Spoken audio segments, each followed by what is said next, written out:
মদিনায় ইহুদিদের এক প্রভাবশালী সর্দার ছিল। তার নাম ছিল হুয়াই ইবনে আখতাব। আসমানি কিতাব তাওরাতের উপর গভীর পাণ্ডিত্যের অধিকারী ছিল এই ব্যক্তি। একদিন মহানবী হযরত মুহাম্মদ সাল্লাল্লাহু আলাইহি ওয়াসাল্লামের সাথে সাক্ষাৎ করে হুয়াই ইবনে আখতাব। তার সাথে ছিল তারই ভাই আবু ইয়াসির ইবনে আখতাব। তারা দীর্ঘ সময় ধরে রাসূলুল্লাহর সাথে কথা বলে। তার চেহারা, কথাবার্তা, আচার আচরণ সবকিছু পর্যবেক্ষণ করে। ইহুদিদের ধর্মগ্রন্থ তাওরাতে শেষ নবী সম্পর্কে যে বর্ণনা ছিল তারা তার সাথে তাকে মিলিয়ে দেখার চেষ্টা করে। অতঃপর বাড়ি ফেরার পথে আবু ইয়াসির হুয়াইকে জিজ্ঞাসা করল, কি মনে হয় তোমার, ইনি কি সেই প্রতিশ্রুত নবী যার কথা তাওরাতে বলা হয়েছে? হুয়াই বলল, আল্লাহর কসম করে বলছি, ইনিই সেই নবী। আবু ইয়াসির আবেগ ভরা কণ্ঠে জিজ্ঞাসা করল, আমরা তাহলে এখন কি করব? আমাদের তো তাকে সহযোগিতা করার কথা।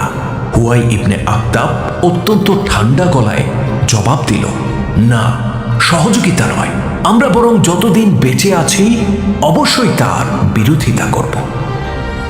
এটা ছিল মক্কা থেকে মদিনায় হিজরতের পরের ঘটনা। মদিনায় বসবাসকারী ইহুদিরা জানত এই শহরে একজন নবী আসবেন। সেই নবীর জন্য তারা যুগ যুগ ধরে অপেক্ষা করছিল। কিন্তু বাস্তবেই যখন তিনি আসলেন তারা তখন তার বিরোধিতার সিদ্ধান্ত নিল।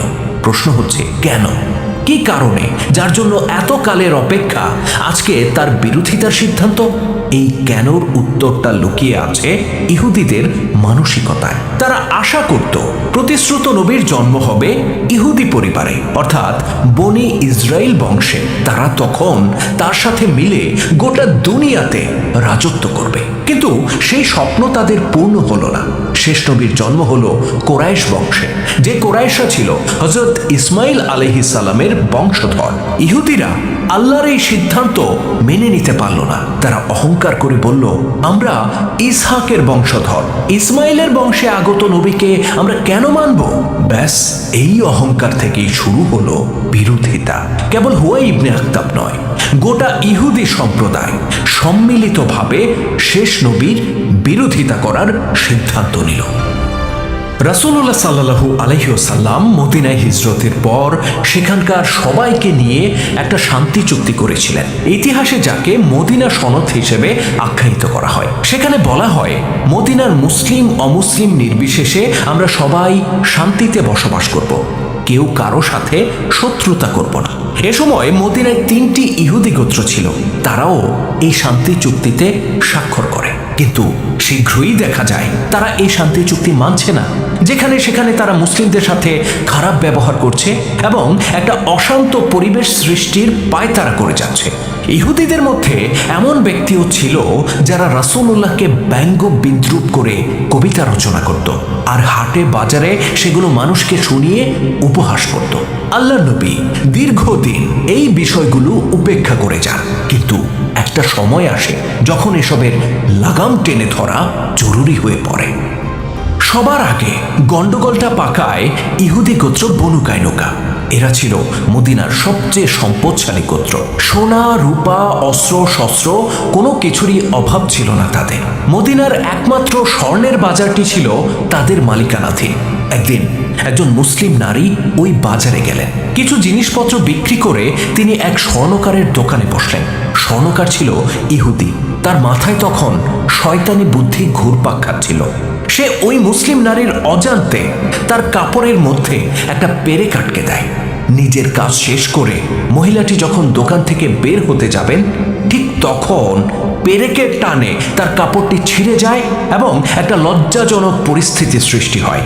উপস্থিত ইহুদিরা এই দৃশ্য দেখে শয়তানের মতো হাসতে থাকে এবং ঠাট্টা উপহাস করতে থাকে।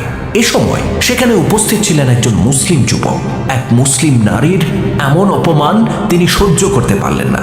সাথে সাথে ওই বজ্জাতটার উপর তিনি ঝাঁপিয়ে পড়লেন এবং তাকে হত্যা করে ফেললেন।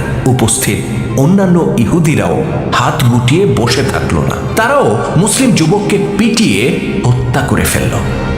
শীঘ্রই এই খবরটা রাসূলুল্লাহর কাছে পৌঁছে যায়। তার কাছে একজন মুসলিম যুবকের জীবনের মূল্য ছিল অনেক বেশি। তার চেয়েও বেশি ছিল একজন মুসলিম নারীর ইজ্জতের মূল্য।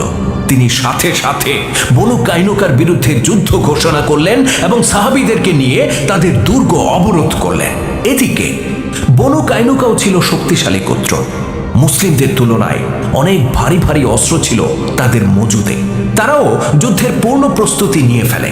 700 ইহুদি যোদ্ধা ভারী ভারী অস্ত্রে সজ্জিত হয়ে দুর্গের ভেতরে অবস্থান নেয়, যাদের অর্ধেকই ছিল লোহার বর্ম পরিহিত।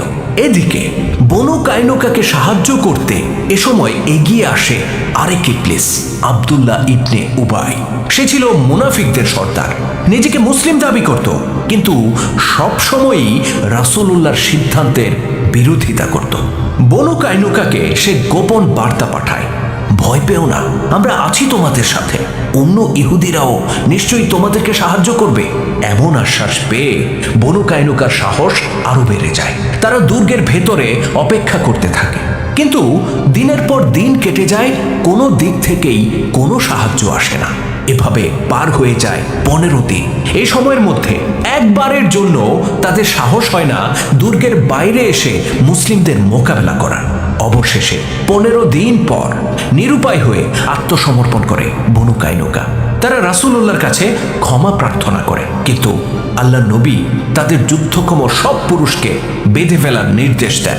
সাহাবীরা শক্ত দড়ি দিয়ে তাদের সবাইকে বেঁধে ফেলেন। বনু কাইনুকা যে অপরাধ করেছিল নিশ্চিত করেই তাদের জন্য একটা বড় রকম শাস্তি অপেক্ষা করছিল, এমনকি মৃত্যুদণ্ডও হতে পারত। কিন্তু এখানেও বাগড়া দিয়ে বসে সেই মুনাফিক সর্দার আব্দুল্লাহ ইবনে উবাই। সে বনু কাইনুকার পক্ষে ওকালতি শুরু করে। আল্লাহ নবীকে সে বলে, তারা আমার মিত্র, অমুক যুদ্ধে আমাকে সহযোগিতা করেছিল, অমুক যুদ্ধে আমার জীবন রক্ষা করতে নিজেদের জীবন দিতে প্রস্তুত হয়ে গিয়েছিল, ইত্যাদি ইত্যাদি।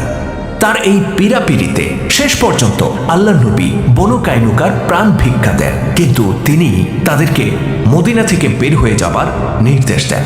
বনু কাইনুকা এই সিদ্ধান্ত মেনে নিল, কিন্তু তারা কিছুদিনের জন্য অবকাশ চাইল। তারা বলল, হে মুহাম্মদ, মদিনায় বহু লোকের কাছে আমাদের টাকা পয়সা পাওনা আছে, আমাদেরকে কিছুদিন সময় দিলে ভালো হয়। আল্লাহ নবী তাদেরকে 3 দিন সময় দিলেন। অতঃপর বনু কাইনুকার জিম্মাদারি উবাদা ইবনে সামিত রাদিয়াল্লাহু তাআলা আনহুর হাতে অর্পণ করে তিনি সেখান থেকে বিদায় নিলেন। উবাদা ইবনে সামিত রাদিয়াল্লাহু তাআলা আনহু ছিলেন বনু কাইনুকার হালিফ, অর্থাৎ মিত্র। ইহুদিরা আশা করছিল তিনিও হয়তো আব্দুল্লাহ ইবনে উবাইয়ের মতো তাদের প্রতি দয়া দেখাবেন। রাসূলুল্লাহ চলে যাবার পর তারা তাকে কনভিন্স করার চেষ্টা করল। তারা বলল, আমাদেরকে আরো কিছুদিন সময় বাড়িয়ে দাও, পাওনা টাকা আদায়ের জন্য 3টা মাত্র দিন তো যথেষ্ট নয়। উবাদা রাদিয়াল্লাহু তাআলা আনহু তখন বললেন, আল্লাহ নবী তোমাদেরকে যে সময় দিয়েছেন তার মধ্যেই তোমাদেরকে বেরিয়ে পড়তে হবে। সিদ্ধান্তের ক্ষমতা যদি আমার হাতে থাকতো আমি তো তোমাদেরকে একটা দিনও সময় দিতাম না। তারা বিস্ময়ের সাথে বলল, তুমি এসব কি বলছো? আমরা কি একে অপরের মিত্র নই? উবাদা রাদিয়াল্লাহু তাআলা আনহু জবাবে বললেন, আমি যখনই শুনেছি তোমরা মুসলিমদের সাথে চুক্তি ভঙ্গ করেছ, তখনই আমি ঘোষণা করেছি এই মুহূর্ত থেকে তোমাদের সাথে আমার কোনো সম্পর্ক নেই।